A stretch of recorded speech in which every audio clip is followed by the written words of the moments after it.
Radical. Welcome to Radical Rapid Fire Comment Response for May the 31st through June the 6th, 2021. Short comments, quick replies. This is probably going to be part one of two. I had a lot of comments this particular week. Lassie Kinuin 81. Unrelated to the subject, but if NASCAR had jumps and figure eight tracks like that, I watch that shit. NASCAR does not have a lot of what's in that, I think, was it Kyle Petty's No Fear Racing from SNES I used? No, you do not have those kind of jumps and hills in NASCAR racing. You do not have the nitrous tanks, so I guess I had to zazz up NASCAR racing, so people wouldn't lose interest. And NASCAR racing is just boring to watch. Maybe it's exciting to be out there in a car and everything, to be racing in it. But it's one of those things to where I just don't really understand it. I mean, to me, golf is more interesting to watch. It's going to anger a lot of NASCAR fans. Chad Sexington 985. He deserved a NASCAR, folks. Don't be cheap. Open those wallets. The kids with cancer and homeless veterans are below Blake on the totem pole. Give generously. Blake? Who is a Blake? Is that, he's Cody, right? Maybe that's his middle name? I'm not sure. I don't know. I don't know. But I know you're talking about. You're talking about Camelot 331. Yeah, there's a tier and everything. You got the homeless veterans, you got the sick cancer kids, and then you have Camelot on the top of that tier. Doggone it, he needs the donations a lot more than others, is what I'm saying, right? I can't think of a better charity than collecting money so some fucking redneck doofus can wreck his NASCAR again. Rayber 80. LeBron wouldn't last a game in the Jordan era. Then a reply to that, Sith Lord 519. He would be too busy flopping around after getting touched once. It was in the playoffs. In the playoffs, there might have been a play or two to where he might have got a foul or kind of a hard foul. But you remember when he was writhing in agony on the floor? Yeah, even if he did get some bit of pain there, he was playing that shit up. He was playing that up like he just got a gunshot, or hit with a bat or something. He was playing that up. And he's not the only one that flops. Others flop a lot, but when it comes to flopping, he flops in an elite level. And he plays a drama queen at an elite level. I think during the Jordan era, especially, playing against the Pistons, he would fall down on the court after every play. After every single play, he would be on the court. He wouldn't be able to stat pad, then he would be on the court, crying to the refs. Silver Music Box. Out of all the people you talk about, Camelot is the worst. That is a special kind of low. Well, maybe not, but in recent memory of a lot of the people that I discuss, and there's worse people on the platform. I'm positive there is. I don't talk about or get to discuss every single person on the platform, even e-beggars, I don't get to. I don't have the time and everything. There's a couple off the top of my head I think about, Unlisted Leaf might be one. But when it comes to manipulation and sticking true to that fake character that he plays to manipulate people into giving him money, when it comes to lying, he is top tier in some of the worst categories. So if there was a baseline of categories, then he hits 9s and 10s, on a lot of those worst categories.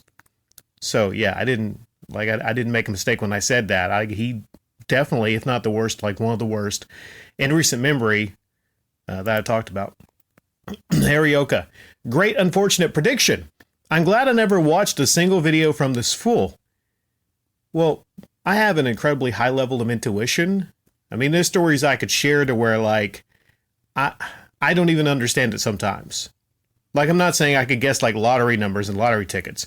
But as far as just kind of knowing things before they happen, I have a high level of intuition in my regular life. And sometimes that translates into YouTube. And believe it or not, I actually cut about maybe 10 minutes of gameplay footage from that game I was playing. because I knew that I would probably need some more from that specific game. And an hour later, yeah, I need to make a follow-up. Alpha Nerd Entertainment. Jordan will always be the greatest. I mean, that's a raging debate. I understand some people, they still kind of question that. And when I say Jordan is the greatest, again, it comes to multiple different categories.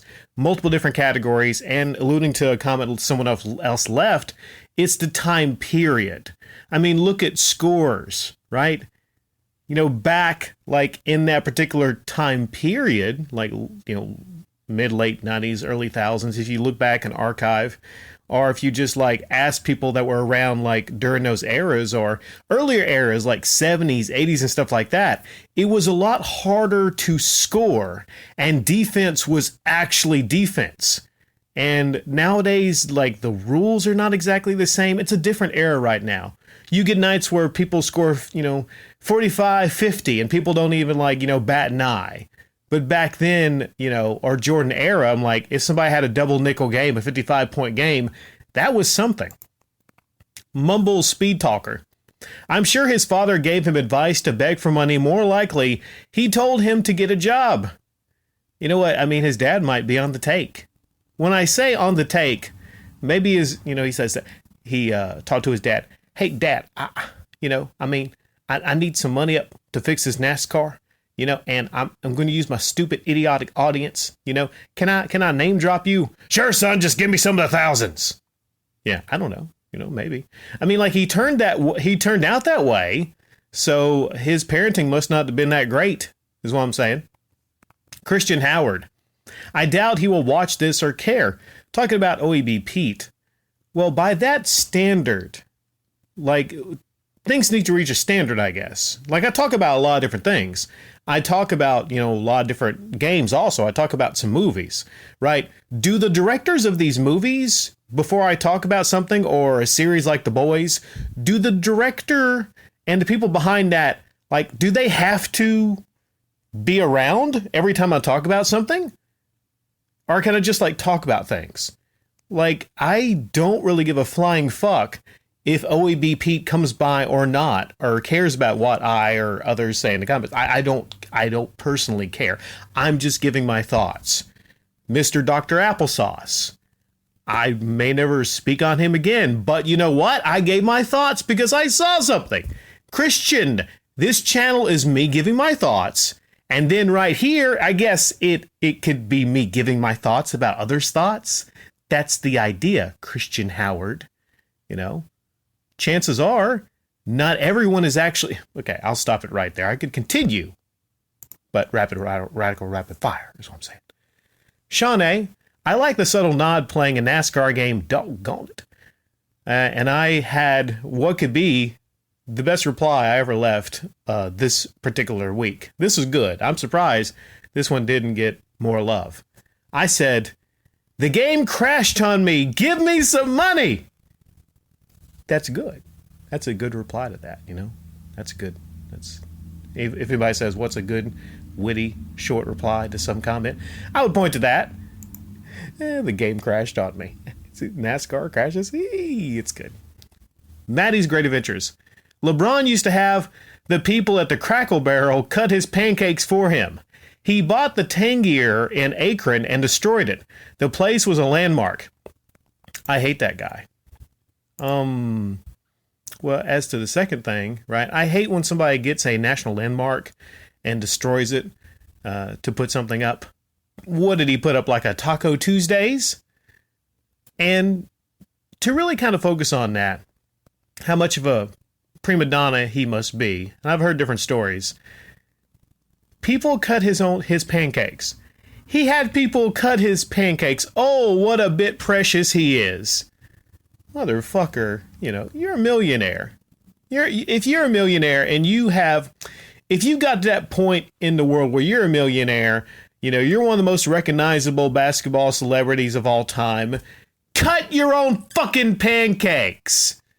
God damn, what a piece of shit. I've heard lots of stories about LeBron James, but having other people cut his pancakes, cut your own fucking pancakes. Piece of shit. Stephen Riggins. Those big developers were probably too busy laughing Tommy out the door. Let's see. I wonder how that went down. Hey. Yeah, okay. Just insert like your favorite developer here, like an actual developer, not people that are making games for the Amico, but an actual big time developer. So I got this console coming out with, we're not directly competing with Nintendo and then Microsoft and Sony, but we're doing our own thing, right? It's for the family, it's for gamers, and it's going to be this much money, and what's the install base going to be, probably? Well, probably our estimations here. We got our charts and figures. Look at this. This is a high number, right? Uh-huh. So, is this like a Ouya? No, it's not a Ouya. Uh-huh. Okay, cornhole. I see what you got going on here. Yes. So, I'm not going to continue this. I don't know. I've lost interest in the Amico today. I really have. I can't continue that. Sorry. Yeah. Terry W. My raccoon only says, keep the things you can carry nuts in. Otherwise, bin it. Terry. Do raccoons collect nuts? I thought it was squirrels. Is your raccoon a little different than most other raccoons?